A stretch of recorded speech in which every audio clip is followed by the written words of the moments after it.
সামাজিক যোগাযোগ মাধ্যমের আলোচিত মুখ হিরো আলম আবারও আলোচনার কেন্দ্রবিন্দুতে। এবার তিনি জানালেন, জনগণ যদি তাকে সাহস দেয় তবে তিনি সাবেক প্রধানমন্ত্রী শেখ হাসিনার আসন গোপালগঞ্জ ৩ থেকেও নির্বাচনে প্রতিদ্বন্দ্বিতা করবেন। ফেসবুকে এক পোস্টে হিরো আলম লেখেন, জনগণ সাহস দিলে গোপালগঞ্জ শেখ হাসিনার আসনে নির্বাচন করতে চাই। কি গোপালগঞ্জের লোক ভোট দেবেন তো? এর মাধ্যমে তিনি সরাসরি গোপালগঞ্জের মানুষের কাছেই সমর্থন চেয়েছেন।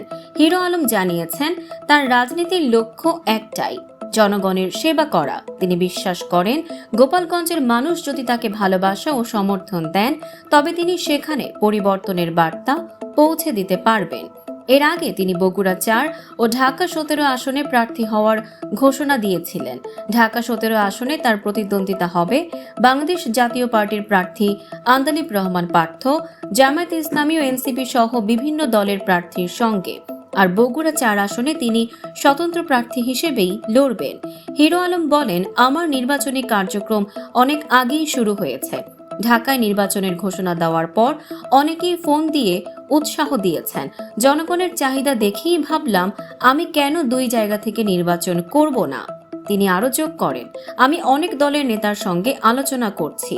যদি সমঝোতা হয় কোনো দলের হয়েও প্রার্থী হতে পারি, না হলে স্বতন্ত্রভাবেই মাঠে থাকব। দর্শক, সাম্প্রতিক ও চমকপ্রদ সব খবর পেতে ফলো করুন আমাদের ফেসবুক পেজ CB24 টিভি এবং সাবস্ক্রাইব করুন ইউটিউব চ্যানেল CB24 অফিসিয়াল।